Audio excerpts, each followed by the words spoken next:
My mother asked the entire congregation to pray for me, not in private, not in a whisper. She raised her hand during the Christmas Eve prayer request segment, stood up in the third pew of Grace Community Church, smoothed her holiday dress, and said it loud enough for 300 people to hear. I'd like to ask for prayers for my daughter Isabel. She paused, her voice catching with rehearsed emotion. She's been struggling to find her path, career-wise. She has a good heart, but she just hasn't found her footing yet. If everyone could keep her in their prayers, I'd really appreciate it. 300 heads turned, not to my mother, to me. I was sitting 4 rows behind her on the aisle seat, wearing a simple navy dress and flats, holding a hymnal I hadn't opened. 300 pairs of eyes delivering 300 variations of the same expression: pity, sympathy. The particular compassionate concern that church communities specialize in, the kind that feels like a warm blanket wrapped so tight it becomes a straitjacket. The pastor, David Reeves, nodded from the pulpit. "We'll certainly keep Isabel in our prayers," he said warmly. Then he looked at me, and something flickered across his face, something the congregation didn't catch, but I did. Because Pastor David Reeves was one of exactly 4 people on earth who knew what my mother didn't. My name is Isabel Crane. I'm 34 years old, and 300 people had just been asked to pray for my career. My career, which at that precise moment consisted of being the founder and CEO of Crane Philanthropic Ventures, a private foundation and investment firm with $3.8 billion in managed assets, charitable programs operating in 23 countries, and a domestic portfolio that included funding for 147 community organizations, 42 schools, 16 medical clinics, and 1 church. This church, Grace Community Church, had received $5 million from my foundation 18 months ago to fund a complete renovation of their building, expansion of their community outreach center, and establishment of a scholarship fund for low-income families in the congregation. Pastor Reeves knew the money came from me, the church's treasurer knew, my attorney knew, my COO knew. 300 congregation members, including my mother, believed the donation came from an anonymous benefactor. They were partially right. It was anonymous. What they didn't know was that the anonymous benefactor was sitting in the 4th pew having her career prayed for. My mother sat down after her prayer request, turning to pat my knee with the gentle condescension of a woman who believed she was helping. "Don't worry, sweetheart," she whispered. "God has a plan for everyone, even late bloomers." My brother Ryan, seated beside her with his wife Melissa, gave me an encouraging nod. Ryan was a corporate attorney at a firm in Hartford. He made $340,000 a year and considered himself successful by every metric this family valued: visible title, quantifiable salary, a career you could explain in 1 sentence at a cocktail party. My sister-in-law Melissa taught yoga and had recently launched an online wellness platform that was, by her own generous estimation, about to take off. She squeezed my hand across the pew. "It'll happen for you, Iz. You just have to believe in yourself." I believed in myself, to the tune of $3.8 billion. But I appreciated the sentiment. The story of how I built a multi-billion-dollar philanthropic empire while my family prayed for my career starts with a funeral and a promise. My grandmother, Eleanor Crane, died when I was 23. She left me $600,000, which my family considered a generous but not life-changing inheritance. What they didn't know was that she also left me something else. A letter. In that letter, she described how she'd spent 50 years watching wealth destroy people, watching families hoard money while communities crumbled, watching churches beg for funding while congregants drove luxury cars, watching the gap between those who had and those who needed grow wider every year while everyone prayed for solutions nobody was willing to fund. She asked me to do something different, build something that makes money and gives it away at the same time, she wrote. Prove that wealth and generosity aren't opposites, they're partners. I took her $600,000 and her philosophy and built exactly what she asked for. Crane Philanthropic Ventures operates on a model that most financial advisors consider impossible. We invest in high-growth companies, generating significant returns. Then we channel a minimum of 40% of those returns into charitable programs: schools, clinics, churches, community centers, disaster relief, food banks, scholarship funds. The remaining 60% is reinvested to grow the portfolio.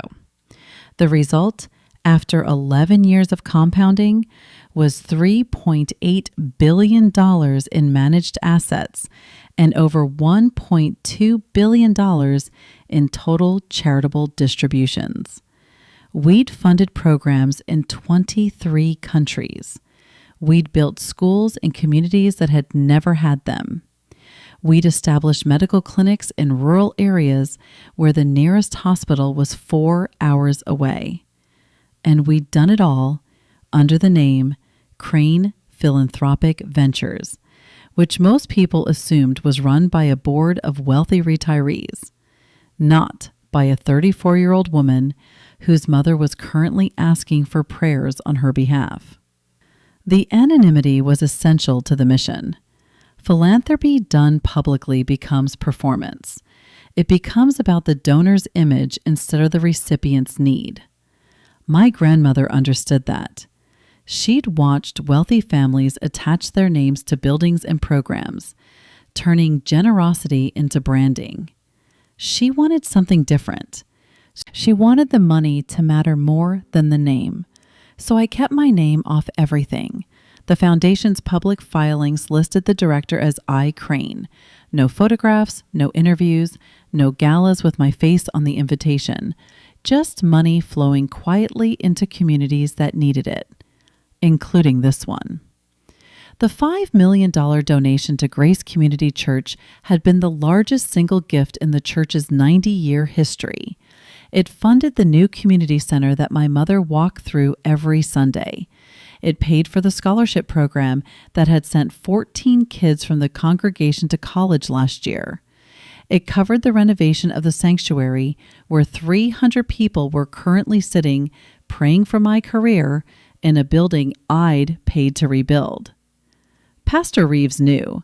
He'd met me in his office 18 months ago when I'd presented the donation. He'd cried. Not from gratitude, though there was that, from the weight of what it meant for a community that had been struggling to keep the lights on. He'd asked if I wanted to be recognized publicly. I'd said no. He'd asked why. Because the moment people know, I'd told him, the conversation changes from what the money does to who gave it. And I'd rather they talk about the scholarships than about me. He'd respected that. For 18 months, he'd kept my secret. But tonight, he and I had agreed, was the night the secret ended. Not because of my mother's prayer request, which I hadn't anticipated, but because the church was about to announce a new $8 million expansion project, and the funding was coming from my foundation, and the congregation needed to know who their benefactor was in order to approve the building plans. The timing of my mother's prayer request was God's sense of humor, if you believed in that sort of thing.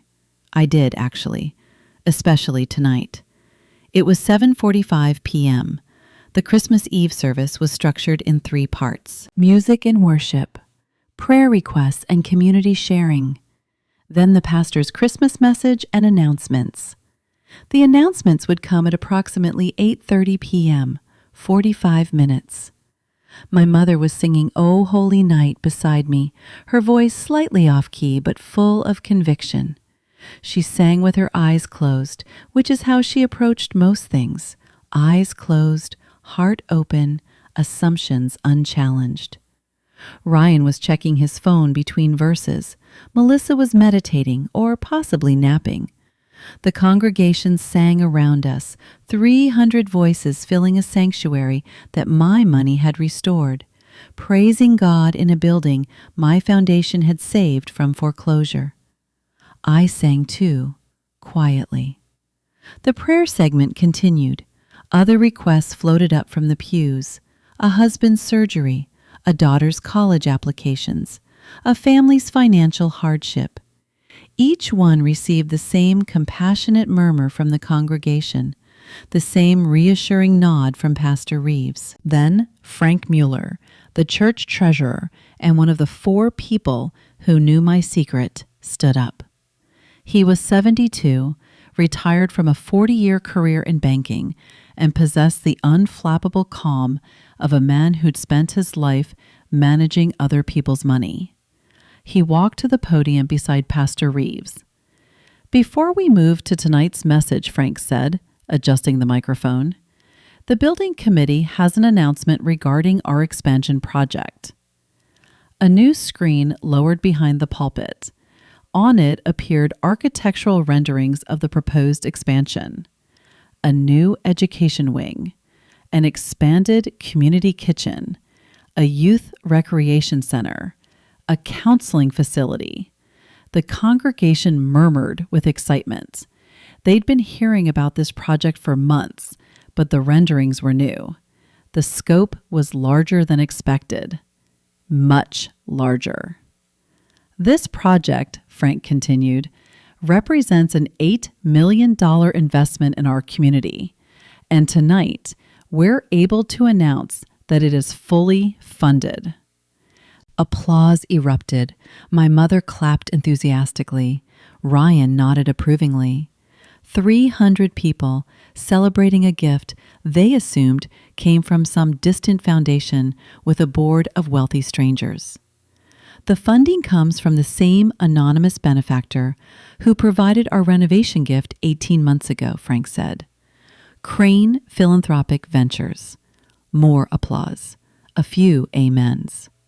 "However," Frank continued, and his voice took on a gravity that quieted the room, "tonight, with the benefactor's permission, we'd like to share something we've been keeping private for 18 months.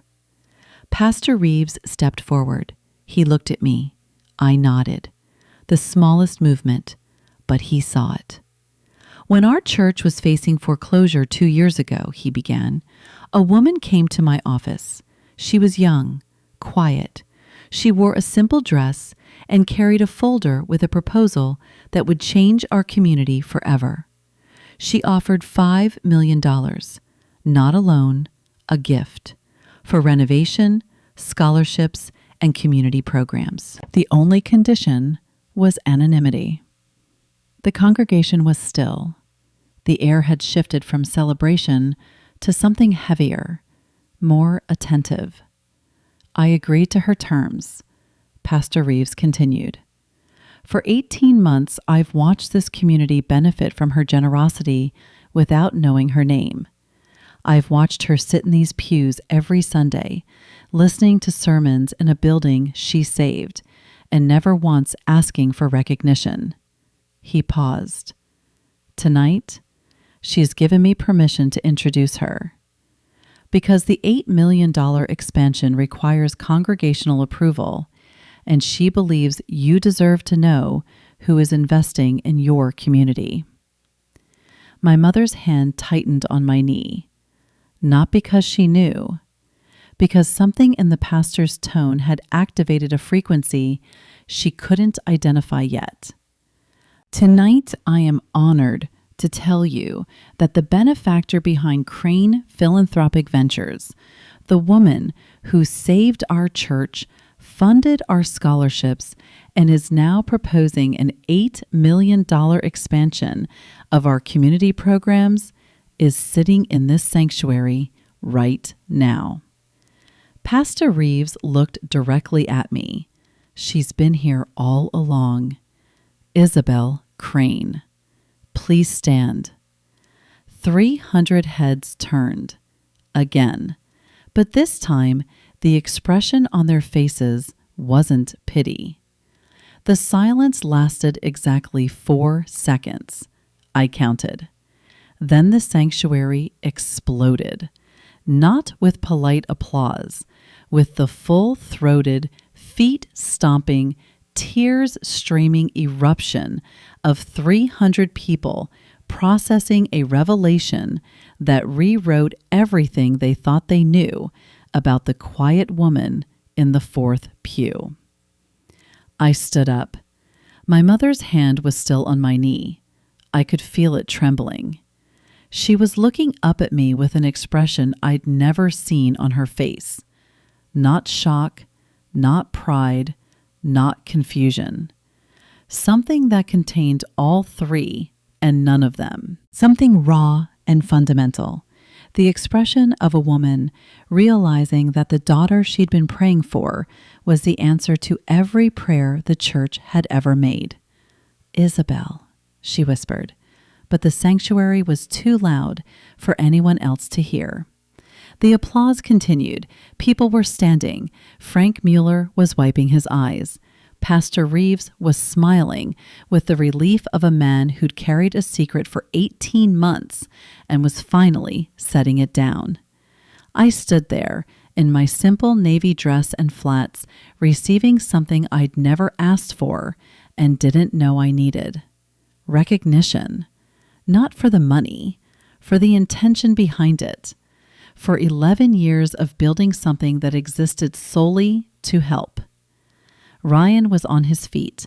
His attorney brain was processing information at a speed his emotions couldn't match. His face was cycling through expressions like a slot machine that couldn't land on a result. Melissa had both hands over her mouth, tears running down her face. 300 people I'd sat beside for years. People who'd smiled politely at me, who'd offered career advice and prayer and gentle encouragement, were now looking at me like I'd just been translated from background character to protagonist in the story of their own community. Pastor Reeves raised his hand and the applause gradually subsided. "Isabel," he said, "would you like to say something?" I hadn't prepared remarks. I hadn't expected the prayer request. I hadn't expected any of this to feel the way it felt. But I walked to the pulpit because my grandmother's letter was in my wallet, and there were things that needed to be said. "I'm not good at this part," I began. "The building things, the funding things, the quiet work. That's easy. Standing here is the hard part." A few people laughed, warmly. 11 years ago, my grandmother left me a letter and an idea. She believed that wealth should flow toward need, not away from it. That generosity shouldn't require a gala or a press release or a name on a building. That the best gifts are the ones nobody sees coming. I looked at my mother. She was crying, not quietly. "Mom," I said, and 300 people watched a daughter speak to her mother from a pulpit in a church that both of them loved. "You asked people to pray for my career tonight." She nodded, unable to speak. "My career is Crane Philanthropic Ventures. We manage $3.8 billion in assets. We've distributed over $1.2 billion to communities in 23 countries. We fund schools, clinics, churches, disaster relief, and scholarship programs." I paused. "And this church, the one you've attended every Sunday for 30 years, is standing because of a $5 million donation from your daughter. The daughter you just asked people to pray for. The sound my mother made was not a word. It was the sound of 34 years of assumptions collapsing into a single breath. It was the sound of a mother discovering that the child she'd been worried about was the one she should have been most proud of. It was the sound of grace, actual grace, the kind you can't rehearse. I wasn't hiding from you, I continued. I was protecting the work. Philanthropy done loudly becomes about the philanthropist.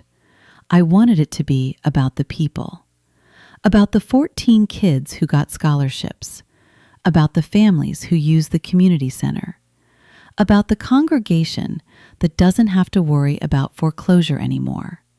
That's what mattered, not my name. The second standing ovation was longer than the first. Ryan was clapping so hard his hands were red. Melissa was openly sobbing. Frank Mueller was nodding with the satisfaction of a man who'd kept a secret beautifully and was glad it was over. My mother stood up. She walked to the pulpit. She didn't say anything. She just hugged me. In front of 300 people who were crying and clapping and experiencing the kind of Christmas Eve moments that pastors spend their entire careers hoping to create. I prayed for you, she whispered in my ear. You were the answer to every prayer I ever made, I whispered back. I just didn't need you to know that. The service continued. Pastor Reeves delivered his Christmas message. The congregation voted unanimously to approve the expansion project. 14 scholarship recipients who were in attendance stood up and were recognized.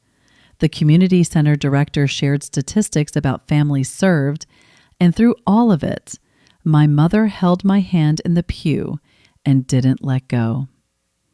After the service, the receiving line lasted 90 minutes. Every member of the congregation wanted to speak with me, to thank me, to share stories about how the scholarship had changed their daughter's life, how the community center had provided meals during their husband's unemployment, how the church renovation had given them a place that felt like home when everything else was falling apart. A woman I'd never spoken to before took my hand and held it with both of hers. My son graduated because of your scholarship, she said. He's the first person in our family to finish college. I didn't know who to thank. Now I do. A retired teacher who volunteered at the community center 3 days a week stood in front of me with tears in his eyes. We serve 300 families a month in that kitchen, he said. Do you know what that means? It means 300 families who don't go hungry because of you, because of someone who sat in these pews and we never knew. These conversations went on for 90 minutes, each one a thread in a tapestry I'd been weaving for 11 years without ever seeing the full picture. I'd known the numbers, the statistics, the impact reports, but I'd never stood face to face with the impact and let it look me in the eyes. My grandmother was right. This was why anonymity mattered, because the moment wasn't about me. It was about them, about 300 people discovering that the help they'd received had a face, and that face had been sitting among them all along.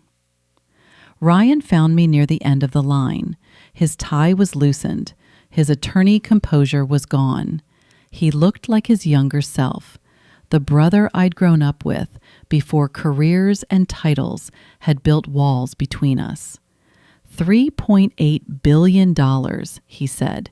You manage $3.8 billion, and you gave away $1.2 billion of it, more than you'll earn in 10 lifetimes as an attorney, I said. But I said it without edge, because it wasn't about comparison. It was about correction. "Why philanthropy?" he asked. "Why not just make money like everyone else?" "Because Grandma asked me to prove that wealth and generosity aren't opposites," I said. She was right. They're not. They're the same thing if you do it correctly. He hugged me. In the middle of a church lobby, surrounded by people whose lives I'd changed without them knowing, my brother hugged me and said 3 words he'd never said before. "I'm proud of you." Not of the money, he added, of the mission. That's the first time anyone in this family has said that, I told him. Then we've been failing you, he said, and you've been saving us anyway. My mother rode home in my car, my old Honda Civic, that she'd been gently suggesting I replace for 5 years. She sat in the passenger seat, staring through the windshield at the Christmas lights lining the streets. "This car," she said. "Practical," I replied. She laughed. It was watery and raw and real. "I asked 300 people to pray for your career." "You did," I confirmed, "while sitting in a church you paid for." She laughed harder, the kind of laughter that releases something held too tightly for too long. At my parents' house, Christmas Eve continued with the usual traditions: hot chocolate, gift exchange, my father's annual reading of a holiday poem. But the energy was different. The air had been cleaned of something stale, something that had been accumulating for years. The assumption that success was visible, that failure was quiet, and that the people you prayed for were never the ones who'd already answered the prayer. My mother gave me my Christmas gift early, a framed photograph of my grandmother. On the back, she'd written, "She would have been so proud."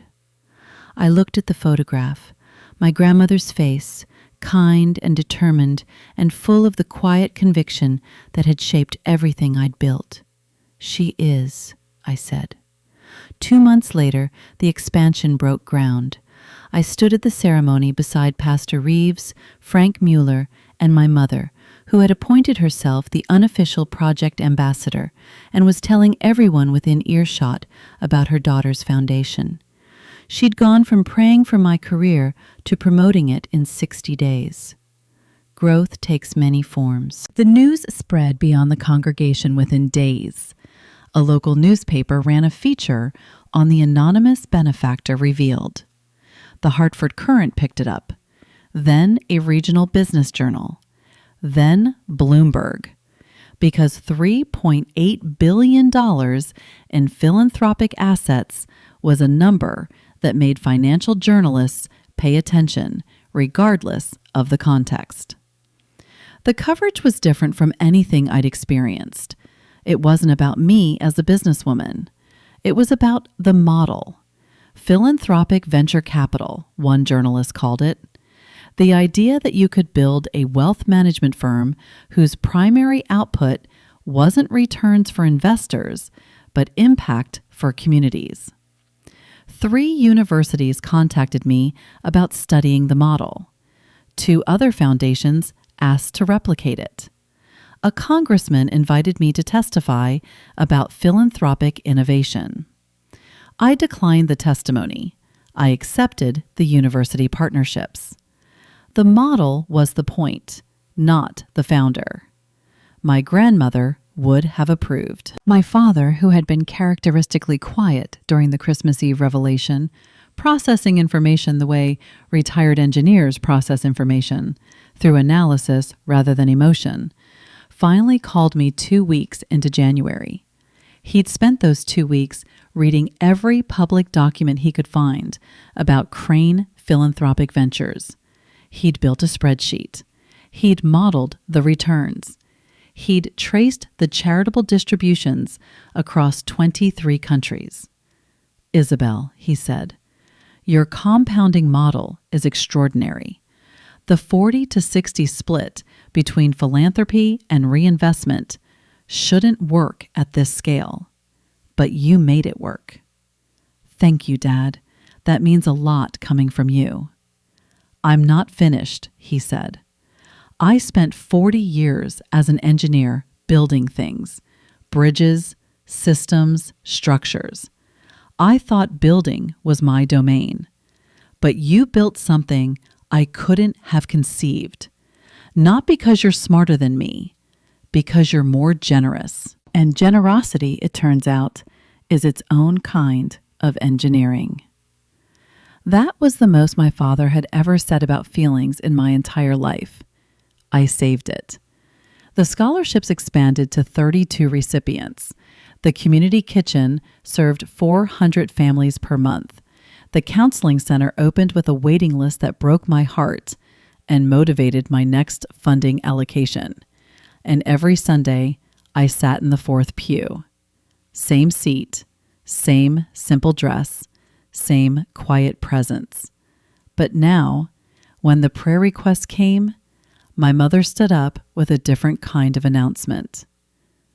"I'd like to thank God," she said one Sunday, "for answering prayers in ways we never expect, and for daughters who build cathedrals while their mothers worry about them." 300 people laughed. I smiled. And somewhere, my grandmother's letter sat in my wallet, its edges worn from 11 years of carrying. Build something that makes money and gives it away at the same time. Prove that wealth and generosity aren't opposites. Done, Grandma, done. Because the real secret of success isn't the $3.8 billion. It's not the 23 countries or the 147 organizations or the church that almost closed.